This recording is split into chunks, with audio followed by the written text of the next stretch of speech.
Another neighbor said Mr. Butt lived with his wife and young children, including a newborn, in the Elizabeth Fry apartments on Kings Road in Barking.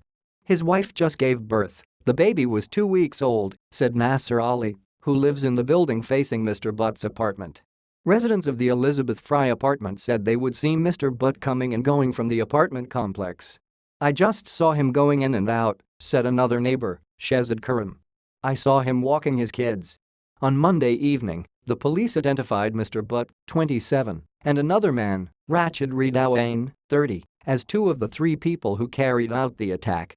Mr. Butt was a British citizen who was born in Pakistan.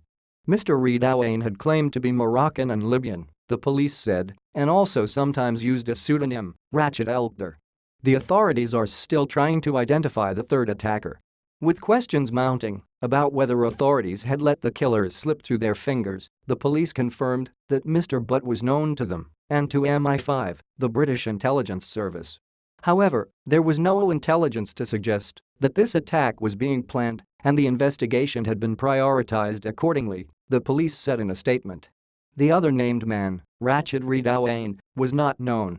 Mr. Butt appeared briefly in a Channel 4 television documentary last year about extremists living in Britain.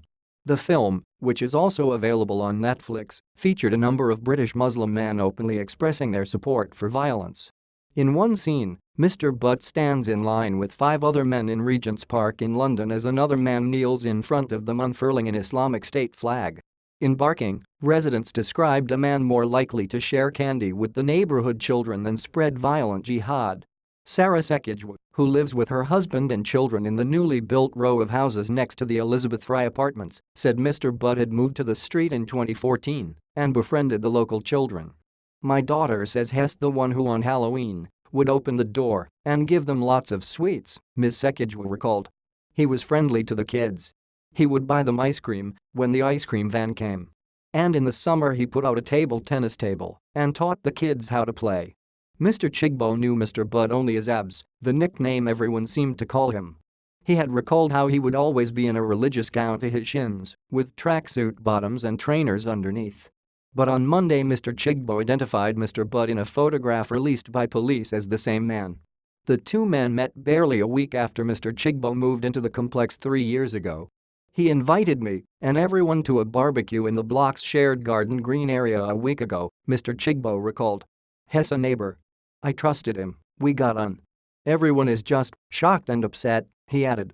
Mr. Chigbo said small groups of 3 or 4 Muslim guys used to regularly visit Mr. Butt's apartment. "I found them quite intimidating, actually," he said. "They were always in religious robes and wearing red and white checkered scarves wrapped around their heads." Police have raided several locations in Barking in the past 2 days, including the Elizabeth Fry apartments. Some of the sites raided on Monday were located near the Jabir bin Zayed Islamic Center, a small facility that occupied several floors of a small office building. Mr. Butt reportedly attended the mosque. On Monday, a sign outside the main prayer room used 4 pictographs to remind worshippers to wear long enough shirts so that their lower backs were not exposed during prostration. Leaders of the mosque declined to comment and directed questions to their legal counsel.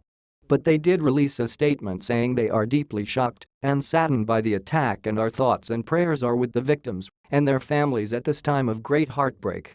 "As a community, we denounce this abhorrent criminal act for which there can never be any justification," the statement said. Continue reading the main story.